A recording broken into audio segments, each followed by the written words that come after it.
Picking it out. Well, how did the Thin Lizzy thing come about? Going back to that.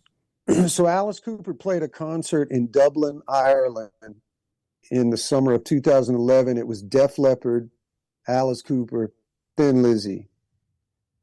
And Scott Gorham from Thin Lizzy was as big a guitar hero as Gary Rosington for me as a kid.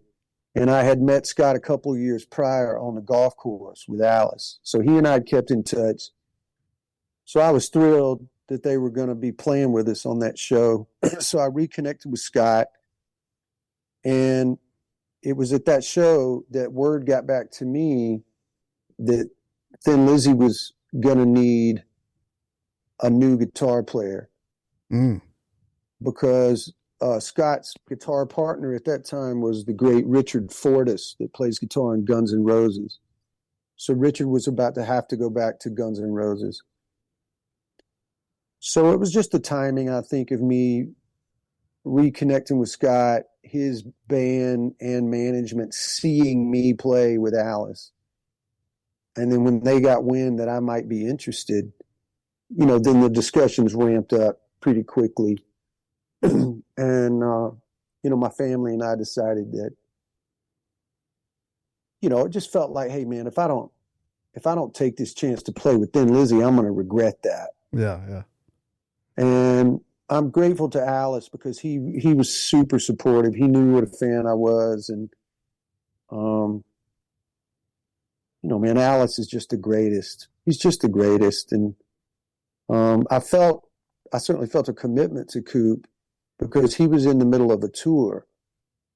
But it was my wife that kind of put it all into perspective. She said, Damon, Alice Cooper's had 30 guitar players in his band over the years.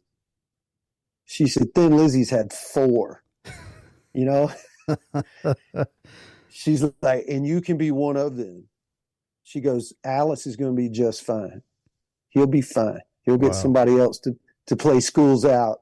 Yeah. And no more Mr. Nice Guy. She goes, you can go play Jailbreak and the boys are back in town. And the Cowboy song. Yeah, I had goosebumps, man. So, that's how it happened. So again, timing, and some previous relationships. You never know, man. You never know who's on the other end of the phone when it rings. They were another one of those bands that was so unique, so instantly identifiable when you turn on a record. Boys Are Back in Town, the Cowboy song. I mean, any of them, you just know right off the bat who the hell you're listening to.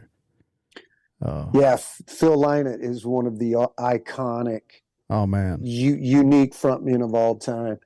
There were so many great white blues singers, from that era, especially from Great Britain. But nobody sounded like Phil Lynott. Nobody looked like Phil Lynott, and nobody infused poetry into their lyric writing the way Phil Lynott did. Just the greatest rock star.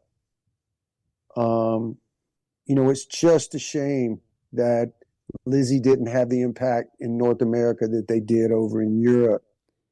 But Phil is as revered over there, as Steven Tyler and Eddie Van Halen is here in America, or the Eagles for that matter. I mean, he's, Ronnie Van Zant.